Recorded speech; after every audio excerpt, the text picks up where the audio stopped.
Sestri a bratia, ja som sa dneska rozhodol pre trošku iný typ kázne, že práve pri tejto príležitosti pamiatky reformácie, pri 507.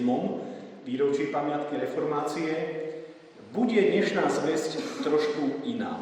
A ja som to urobil úmyselne a občas je dobré trošku výjsť z tých zaužívaných koľají, ale verím, že to nejakým spôsobom nenaruší práve tú kvalitu, pre ktorú sa na tomto mieste stretávame, pretože dôležitá je samotná zvesť Božieho slova a nie forma.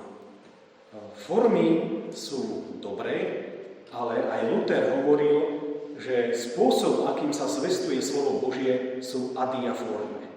Dôležité je, aby zaznelo evanjelium. A evanjelium dnes zaznie. A ja by som na začiatok prečítal zo slova Božieho a ten text, ktorý budeme počuť, máme zapísaný v prvom liste apoštola Pavla Korinským kresťanom v 3. kapitole v 11. verši takto v mene Pánovom. Lebo nik nemôže položiť iný základ okrem toho, čo je položený, a tým je Ježiš Kristus. Amen. Dnešná téma zvesti znie Lutherove solas. Keď hovoríme aj v našej cirkvi, sestri a bratia, o osobe Martina Luthera, nášho reformátora, nášho reformačného otca, tak musíme si uvedomiť, že to, čo Luther hovoril, to, čo kázal, aká bola jeho teológia, aké boli jeho dôrazy, vychádzali z toho prostredia, v ktorom sa on nachádzal. Nachádzame sa v období stredoveku. A povedali sme v úvode služieb Božích, že Martin Luther, náš reformátor, nikdy nechcel založiť novú cirkev. Nikdy nechcel cirkev, ktorá bola nejakým spôsobom rozštiepiť. Ale chcel poukázať na pravdy slova Božího, na pravdy evanjelia.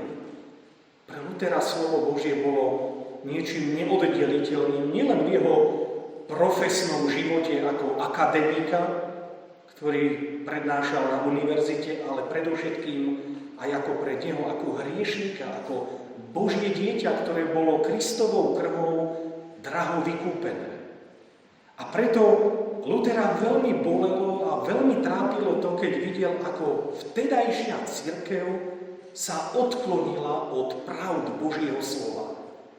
A my si dneska chceme veľmi krátko, a ja sa budem snažiť veľmi zrozumiteľným spôsobom, nechcem ani vás nejakým spôsobom zaťažovať v dnešnej zvesti slova Božího nejakými teologickými princípmi, ale niečo, čo je uchopiteľné, jednoduché, praktické aj pre náš život a pre našu osobnú vieru v Krista Pána. Tých solas je 5. A to slovo solas znamená jediné, teda sú to určité dôrazy, na ktoré Martin Luther poukazoval. Tým prvým, sestri a bratia, čo aj v našich kruhoch počujeme, je práve princíp sola scriptura. Teda jedine písmo sväté ako prameň poznania. Ak chceš byť, sestra a brat, zachránený pre Božie kráľovstvo, tak to, aby si mohol byť zachránený pre Božie kráľovstvo, pre večný život, a to, akým spôsobom byť zachránený, sa dozvieš jedine vtedy, keď budeš čítať slovo Božie.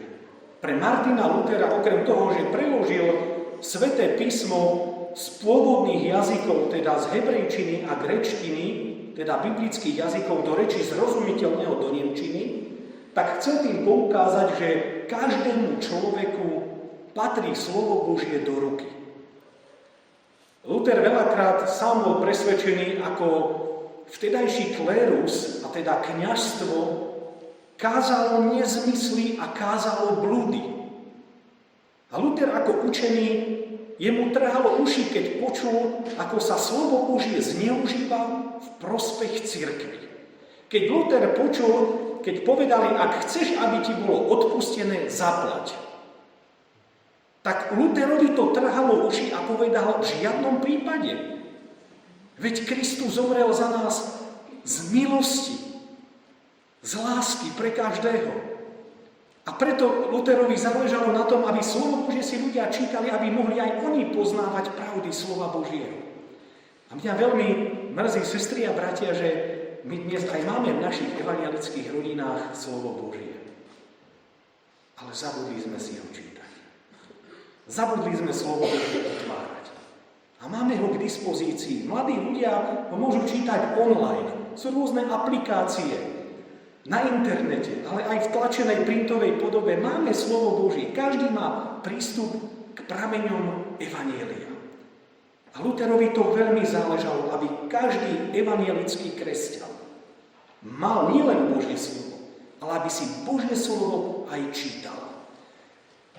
Pozrime si výrok apoštola Pavla, kde hovorí v 2. liste Timotejovi: každé písmo vdychnuté od Boha je užitočné učiť, karhať, napravovať, vychovávať v spravodlivosti, aby bol človek Boží dokonalý a spôsobný na všetko dobré. Teda, sestra a brat, ak si smutný, ak sa trápiš pre mnohé veci, otvor si slovo Božie. Čítaj si slovo Božie, lebo v ňom sa Pán Boh chce k tebe prihovárať. On ťa chce povzbudiť, chce ťa potešiť, chce ti dodať novú silu a nádej, ktorú tak veľmi potrebuješ a ktorú potrebujem aj ja, všetci. Ale Božie slovo aj napravuje a vychováva. Božie slovo ti hovorí: sestra, brat, ty si hriešnik a ty si nezaslúžiš milosť Božiu, ale zaslúžiš si večné odsúdenie, hovorí slovo Božie. Ukazuje ti tú pravdu, ktorú neraz nechceme počuť, ale na strane druhej zaznieva evanjelium: bež ku Kristovi, lebo v jeho mene máš spasenie. A to sme spievali aj my teraz v tejto piesni. Slovo Božie je ten najkrajší poklad a studnica múdrosti, z ktorej môžeme čerpať. Ten druhý princíp je, ktorý Luther hovoril a zdôrazňoval, sola gratia, jedine milosť. Lebo milosťou ste spasení skrze vieru, hovorí Pavol apoštol. A ďalej pokračuje, a to nie sami zo seba, je to dar Boží, nie zo skutkov, aby sa nikto nechválil. Sestra, brat, ak túžiš byť spasený, slovo Božie hovorí, že ti nepomôžu ani modlitby, ani dobré skutky, ani tvoja zbožnosť. Ale jedine milosť. Luther vždy si uvedomoval vo svojom živote to, že je celý život odkázaný od milosti Božej. A vždy, keď bola večera Pánova, Luther hovorí, kresťan má k večeri Pánovej utekať. Lebo tam zažíva odpustenie a milosť a povzbudenie a obnovu. A my dnes máme vzácnu príležitosť, že budeme pristupovať k sviatosti oltárnej, k večeri Pánovej. A aj nám bude odpustené z milosti. Sestra, brat, ak si myslíš, že ťa zachránia tvoje dobré skutky, ktoré si celý život vykonal, ak si myslíš, že ťa zachráni pre Božie kráľovstvo tvoja účasť na službách Božích, tak ti musím povedať, že sa mýliš. Nič z tohto nám nepomôže. A keď počuješ teraz toto, čo hovorím, tak možno premýšľaš nad tým, a kresťan nemá konať dobré skutky. Apoštol Pavol hovorí, milosťou ste spasení. A apoštol Jakub vo svojej epištole hovorí, že tak ako je telo mŕtve bez ducha, tak je mŕtva aj viera bez skutkov. Áno, skutky sú ako ovocie živej viery. Ak, sestra, brat, máš vo svojom srdci Pána Ježiša, ak ho miluješ nadovšetko, tak prirodzene Duch Boží ťa vedie k tomu, aby si konal dobré skutky. Nie preto, aby si získal pred Bohom zvláštnu zásluhu, ale preto, že je to odpoveď na to, čo Boh pre teba v Kristovi urobil na kríži z milosti. Tretí princíp je sola fide. Jedine viera. Luther veľmi zdôrazňoval osobnú vieru v živote každého veriaceho človeka. Odvolávajúca na list apoštola Pavla Rímskym, lebo tak myslíme, že človek ospravedlnený býva vierou bez skutkov zákona. My sme na biblických hodinách už viackrát spomenuli takú zaujímavosť, že Židia mali, viete koľko príkazov a zákazov? 613. My máme problém s 10 Božími prikázaniami, oni mali 613.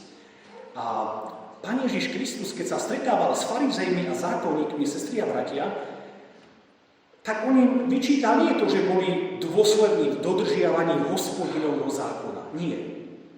Ale vyčítal im to, že to robili preto, aby sa chválili pred Bohom. Známe podobenstvo o farizejovi a publikánovi, ktoré hovorí, ako obidvaja prišli do chrámu a jeden pred Pánom Bohom sa chváli, aký je nábožný. Čo všetko dokázal a pripomína Bohu, ty Bože, spomeň si na mňa, keď sa postavím pred tvoju tvár, koľko dobrého som urobil. A potom tam je chudák colník, ktorý bol zlodej, ale vo svojom srdci prežíva zdrvenosť a úbohosť pred Bohom a hovorí, Pane, buď milostivý mne hriešnemu. A Ježiš hovorí, toto je ten správny postoj. Lebo sa spolieha na vieru v Pána. Nie skutky ťa zachránia, ale viera v Pána Ježiša Krista. To si Boh všíma. A ja sa chcem opýtať, akú máš vieru, sestra, brat? Máš takú vieru, o ktorej hovorí Pán Ježiš, že by si tou vierou ako horčičné zrnko povedal tomu kopcu, aby sa presunul zľava doprava. Máš takú vieru? A keď nemáme takú vieru, keď počujeme a uvedomujeme si, aký sme slabí vo viere, vďaka Duchu Božiemu, ktorý nám teraz hovorí a bež ku krížu v pokáni a tam pros Otca, aby ti prisporil viery. Tak ako Pán Ježiš, keď hovorí Petrovi, Peter, prosil som za teba, aby tvoja viera neochabla. To je vzácne, že Syn Boží sa za nás prihovára u svojho Otca nebeského. Aby sme boli posilnení vo viere. Čiže jedine viera nás zachraňuje. Predposledný princíp Lutherov, solus Christus, teda jedine Kristus, krásny verš v skutkoch apoštolov, sestra, brat, počuj toto slovo. A nie to spasenia v nikom inom, lebo nebolo dané pre ľudí iné meno pod nebom, v ktorom by sme mali dvoj spasenia. Jedine v Ježišovom mene je spása. Ak Kristus nie je v tvojom srdci, musím ti povedať, že tvoja spása je ohrozená. Pán Ježiš, keď hovorí podobenstvo o tom, že ktorí ľudia sa postavia pred Neho, tak jedni budú odsúdení a jedni budú prijatí do Božieho kráľovstva. Jedným bude povedané, odíď, nepoznám ťa, a tým, ktorí prijali Krista, bude podané, vodi v radosť svojho Pána. Hovorí otvorene Pán Ježiš Kristus. Jedine Kristus. Jedine v jeho mene je spasenie. Pred Ježišom pokľakne každé koleno tých, čo sú na nebi aj na zemi. Hovorí slovo Božie. A Ježiš, keď príde druhýkrát na túto zem, sestra, brat, to bude triumfálny veľký deň, kedy každý jazdník vyzná na slávu Boha Otca, že Ježiš Kristus je Pán. A posledný verš, ktorý chcem spomenúť v súvislosti s Lutherovým princípom solus Christus, jedine Kristus, je to, ak ústami vyznávaš Ježiša a v srdci veríš, že ho Boh vzkriesil, hovorí apoštol Pavol, budeš spasený. Premýšľame nad tým, aká je dnes naša viera. A posledný princíp, soli Deo gloria. Boli ste niekto z vás v evanjelickom kostole v Košiciach? Pred vstupom v Starom meste, lebo je aj kostol na terase, to je nový kostol, ktorý bol postavený, ale ten starý na Mlynskej, starý kostol v centre mesta evanjelický, pri vstupe do ňoho je na strope napísané, že jedine Bohu sláva, soli Deo gloria. A apoštol Pavol hovorí Timoteovi, jemu, kráľovi vekov, nesmrteľnému, neviditeľnému, jedinému múdremu Bohu, česť a sláva na veky vekov. Nech je aj v našom živote, sestri a bratia, takýto chválospev, že budeme chcieť oslavovať Pána Boha. Že je k nám dobrotivý, a milostivý. A tá posledná časť, ktorá je vlastne vyústením teda tých Lutherových princípov solas, je vlastne to, čo vyjadruje svoju teológiu a tú našu evanjelickú teológiu, tú našu vierovku, ktorej my veríme, evanjelici protestanti, je vyjadrené v symbole Lutherovej rúže. Všetci poznáte tento znak však. A on je oficiálnym symbolom aj našej evanjelickej cirkvi augsburského vyznania. A teraz sa pozrite. Tá zlatá obruč predstavuje Božiu milosť. Ako tá obruč nemá začiatok a nemá koniec, taká je Božia milosť. Nekonečná, stále pretrvávajúca. Každý človek má šancu byť spasený. Tá zlatá farba vyjadruje určitú vzácnosť, bohatstvo. Že z Božej milosti žijeme tu, na zemi a raz aj v nebi. A preto, sestra, brat, si pozvaný k tomu, aby si prežil radosť, že je aj k tebe Pán Boh milostivý. To je tá zlatá obruč, význam Božej milosti. Pozrite sa. Vnuka je vlastne výplň modrej farby, ktorá predstavuje ten modrý kruh. A modrá farba je farbou neba, Božieho kráľovstva. Apoštol Pavol hovorí krásne slovo zasľúbenie v prvom liste Korinťanom: ani oko nevidelo, ani ucho nepočulo, ani do srdca človeka nevstúpilo, čo Boh pripravil tým, ktorí ho milujú. Sestra, brat, ak miluješ Pána Boha, čaká ťa nebo. Čaká ťa nádherné miesto, v ktorom budeš môcť naveky oslavovať Boha. A toto nebo je pripravené, počiarkujem, všetkým Pánovi verným a oddaným. Ak nasleduješ Krista nielen raz v nedeľu, ale celý svoj život, potom vec, že aj ty máš účasť na tých nebeských dobrodeniach. Teš sa z toho, že kráčaš do neba. Pozrime sa ďalej. Ten bielý kvet, alebo rúža, znamená očistenie. Biela farba ako symbol čistoty. V krste svetom sme boli prijatí nielen do rodiny Božích detí, nielen si prijal status Božího dieťaťa, že si Boží syn a Božia dcera, ale tebe bolo aj odpustený hriech, dedičný hriech, ktorý sme zdedili od našich prarodičov v Edenskej záhrade. A ten dedičný hriech je zmazaný krstom. To znamená, že stratil platnosť. Je ti odpustené. Ale my, každý z nás, aj po svetom krste, my nie sme svätí a dokonali, lebo tým je len Boh. Ale každý z nás hrešíme mnohorakým spôsobom. To sú tie naše každodenné hriechy, ktoré nám Boh odpúšťa v pokáni. A dnes budeš pristupovať k večeri Pánovej. A to je príležitosť, ako ti Boh chce ukázať lásku, milosrdenstvo a že ťa chce očistiť od tvojho hriechu. Sestra, brat, každý z nás a ja sme vyzvaní k tomu, aby sme zápasili o posvetenie. O posvetený život, teda život, ktorý prináša Bohu chválu. A teraz otázkou je, skús premýšľať nad tým, že čo špiní tvoj život. Čo spôsobuje to, že ťa to pošprňuje a oddeľuje od Božej milosti. Závisť, zloba, nenávisť, lakomstvo, sebectvo, pýcha, hnev, arogancia. Čo to je? Nech je to čokoľvek, ak to vyznáš v pokáni, Pán Boh ti odpustí. Tu sú po krajoch zelené listky, je ich 5. A zelená farba predstavuje vieru v Pána Ježiša. Tak ako tie listky postupne vypučia, tak aj naša viera v Pána Ježiša má rásť. My máme dbať o náš duchovný rast. Aj naša viera musí napredovať. Tak ako človek rastie, tak ako kvetina rastie, tak aj my potrebujeme rásť vo vzťahu k Pánovi Ježišovi Kristovi. A v Matúšovom evanjeliu v 13. kapitole je známe podobenstvo o horčičnom zrne, ktoré bolo teda zasiaté a vyrástlo. A aj naša viera má rásť. A otázkou je, skús premýšľať, čo tebe pomáha rásť vo viere v Krista.